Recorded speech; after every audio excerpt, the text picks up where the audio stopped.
So here we are. I'm afraid I'm a little bit emotional myself, so I wondered if, Sen, you could actually introduce yourself very briefly. And Sure. Hi everyone.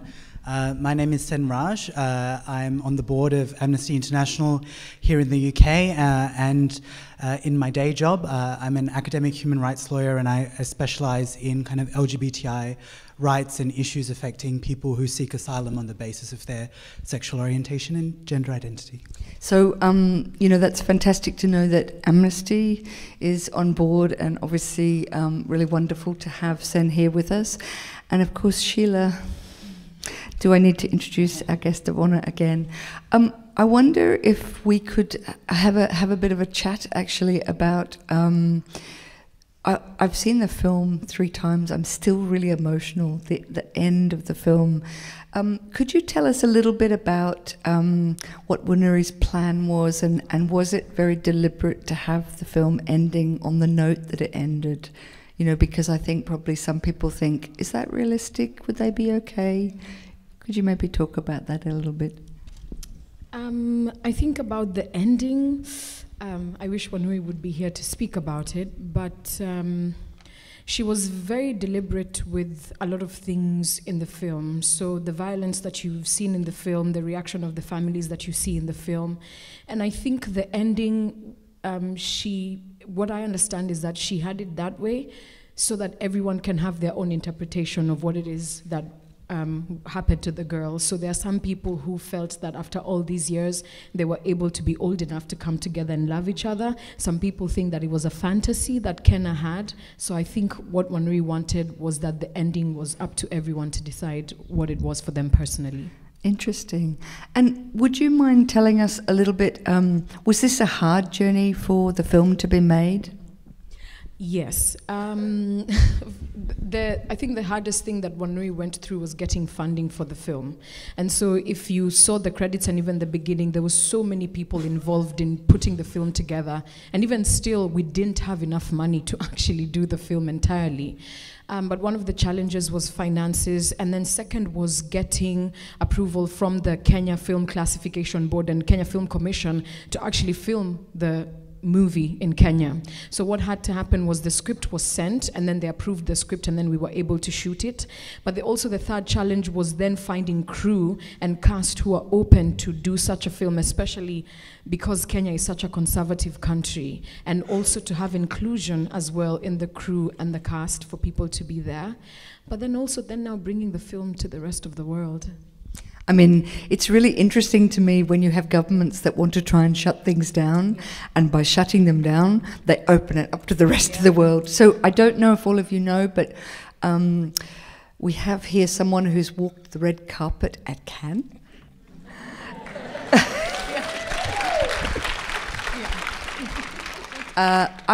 If you wouldn't mind, I know you've told it before, but if you wouldn't mind explaining the very complicated way that the film was approved and then unapproved, and then, So interestingly, the first time a lot of Kenyans heard about the film is when we got the nomination to go to Cannes.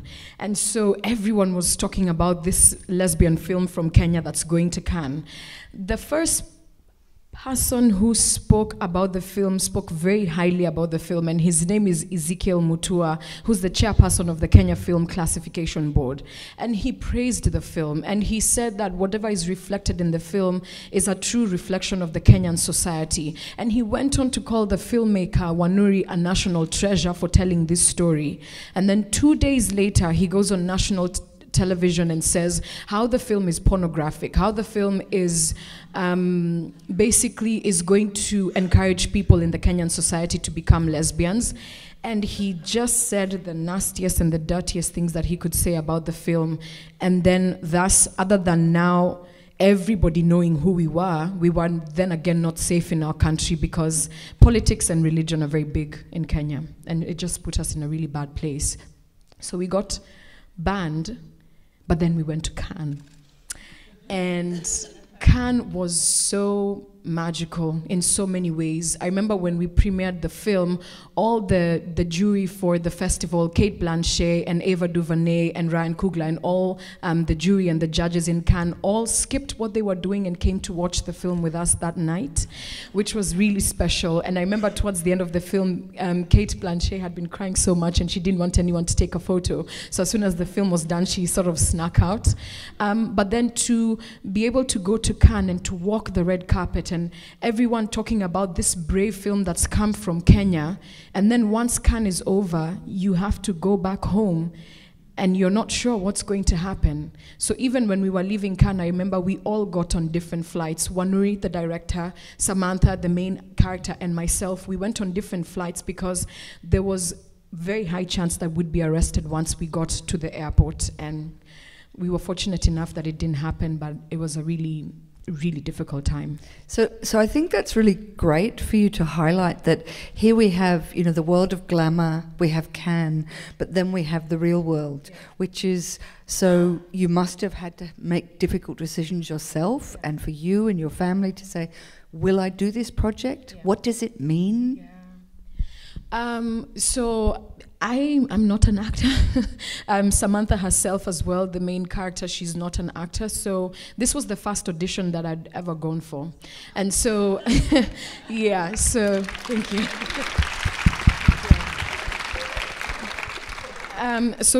I went through the audition process, and I think there were 3 rounds, and then eventually the casting director who played the main character's mother, she's incredible, she called me and then she told me what the film was about.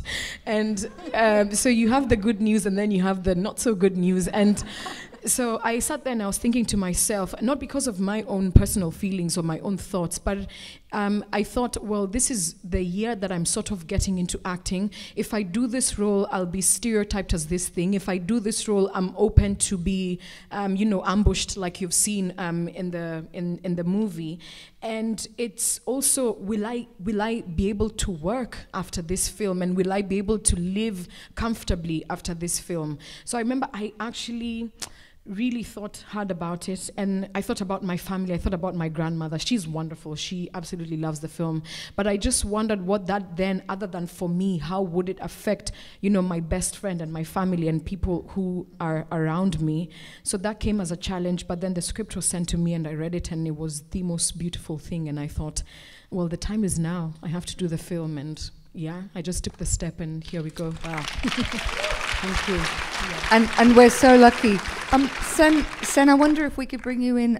You've obviously got that human rights lawyer background, and maybe you could give us a very quick kind of potted idea of what implications are, what the law is, what we're waiting for in terms of a Supreme Court judgment, which has been delayed. Sure. So for those who aren't familiar, Kenya inherited, or rather the British imposed on Kenya, a series of criminal laws that criminalize, if you like, unnatural offences, as they're often referred to, or carnal intercourse against the order of nature, which carries with it a penalty of up to 14 years. There's a great organisation, the National Gay and Lesbian Human Rights Commission, based in Kenya, that's been actively challenging these laws on the basis of their constitutionality, because if you actually look at Kenya's post-colonial constitution, it actually has a number of protections around liberty, around privacy, and currently at the moment this case is being heard before the High Court.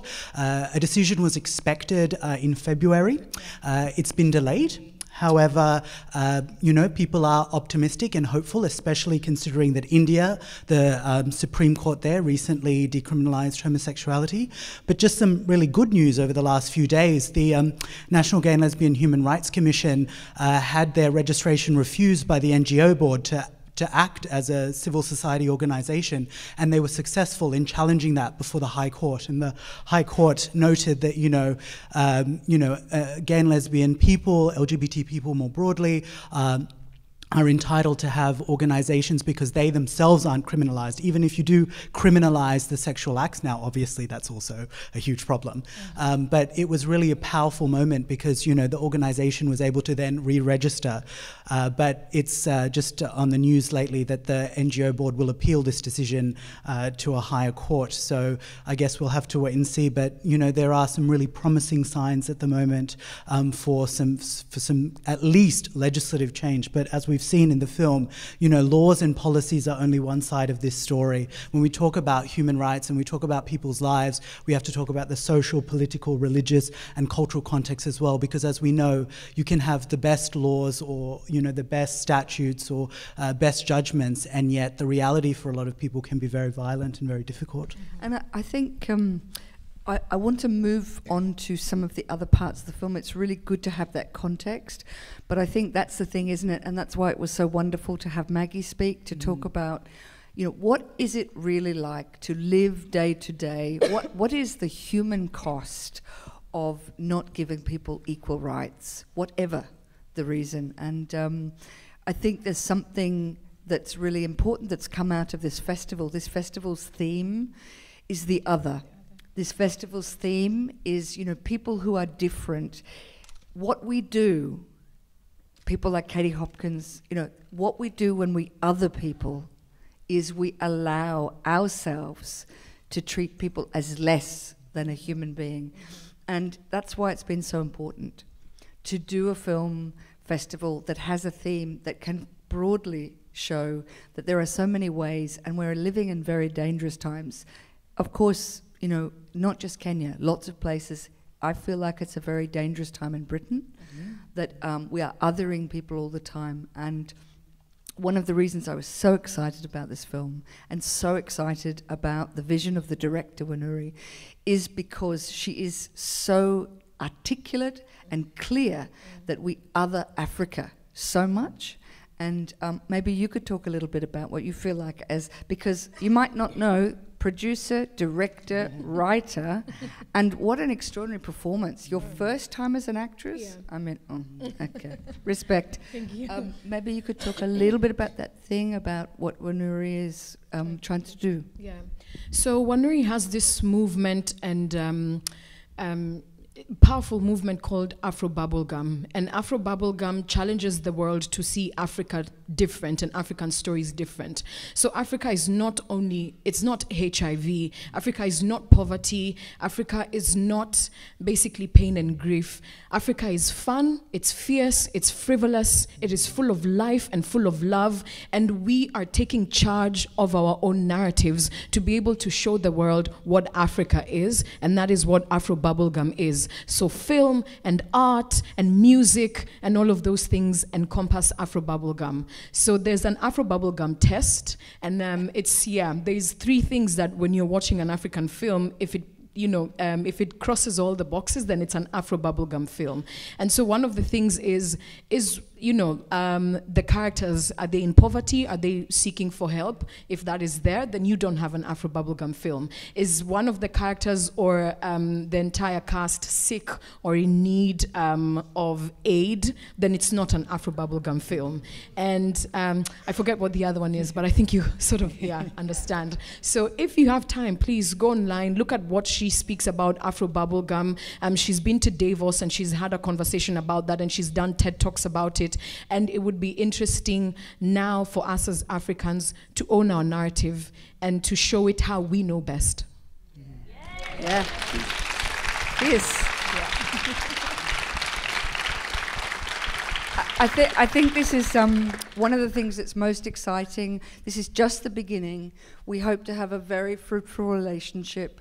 This is the first Hebden Bridge Film Festival, but we hope it's the first of many. We want to have many narratives. We want to open it up. We want to make sure that you get to see lots of films from all around the world. I have one last thing to do. I need Rebecca here to help me. Am I right that we've got to wrap it up? We've probably got time for about 2 audience questions, but shall we do this bit first? So could we just do this bit first before Yeah. we do questions? Because I know that I'll forget. I'm a bit nervous. I know that I'm so tired that I'm making a lot of mistakes, so forgive me. It's fine, and then we'll take a couple of questions. But it's what's the date today? It's the 24th.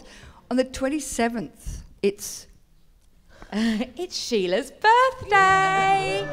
And we're going to sing a very lively, very joyous happy birthday as a crowd to Sheila and anyone else who's having a birthday soon. And I'm going to give you a starting note because otherwise it'd be awful. So we're going to start on ha, and we're not going to slow the pace. Are you ready? 1, 2, 3, 4. Happy birthday to you. Happy birthday to you. Happy birthday, dear Sheila. Happy birthday to you. Hooray! Hooray! Hooray!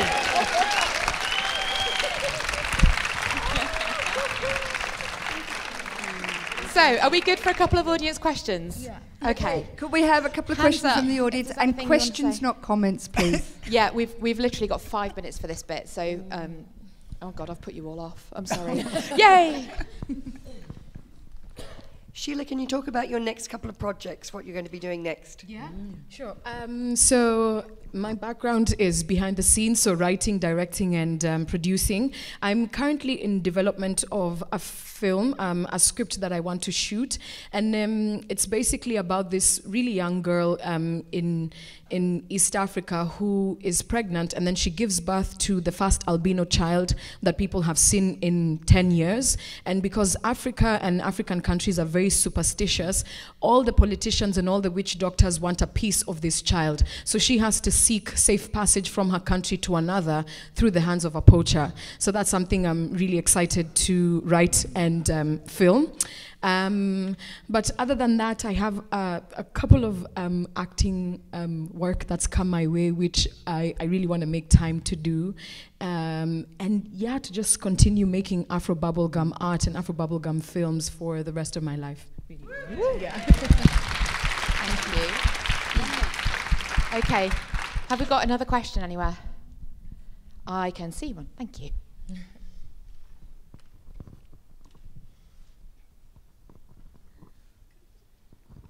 Hi. Just out of interest, when you came back from the Cannes Film Festival, how were you received? So the interesting thing, I went through the airport, I was fine, I drove home, I was good. And then immediately, because before we left to Cannes, we sort of had like a meeting with lawyers and members of the group that you spoke about, and they, you know, we had safe houses that we could go to in Nairobi, and also we had connections with the French embassy so that in case anything would happen, then they would get us out and take us to France.